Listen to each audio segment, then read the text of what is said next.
तबलीगी जमात एक ऐसी जमात है जो बड़ी पुरअमन जमात है और मुझे दुख हुआ है जो उनके साथ ज्यादती हुई है। मैं ये बात वाज़ेह कर देना चाहता हूँ कि तबलीगी जमात से कोई जुल्म और ज्यादती बर्दाश्त नहीं की जाएगी। तबलीगी जमात पुरअमन ज़रूर है लेकिन लावारस नहीं है। अगर कोई ये समझता है कि लावारस है तो ये उसकी भूल है। और जिस तरह तबलीगी जमात के जो अमन के दाई हैं और हमेशा उन्होंने पुरअमन तबलीग की है और दुनिया के हर मुल्क में वो गए हैं दीन के फ़रोग के लिए, किसी ने नहीं उनको रोका। क्या कोरोना उनकी वजह से फैला है? इटली में, अमेरिका में, सारे यूरोप में, स्पेन में, क्या उनकी वजह से फैला है?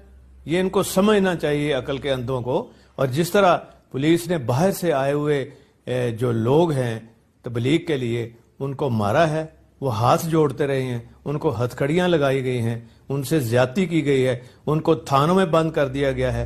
क्या ये उनका कसूर है? अगर किसी को उनके जिन्होंने ज्यादती की है, अगर किसी उनके अपने बुजुर्ग को हो जाए खुदा न खास्ता कोरोना, तो उसको इस तरह करेंगे ट्रीट? ये कोई तरीका है उसको कोरोना के मरीज को ट्रीट करने का? कोई गुनाह तो नहीं ना उसने किया, ये तो खुद बहुत जिसको भी हुआ है।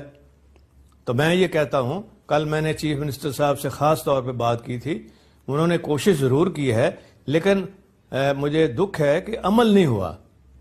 और वहां सिंध के अंदर बिल्कुल अमल हुआ है।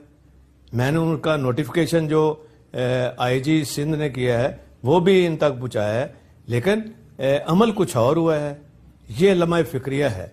मैं ये समझता हूं कि इनको जो तबलीग करने आए हैं इन सब को बाइज्जत तरीके से वहाँ रायवेंट भेज दिया जाए और वहाँ इनके लिए खाने पीने का भी इंतज़ाम हो और मेडिकल एड भी इनको मुहैया की जाए।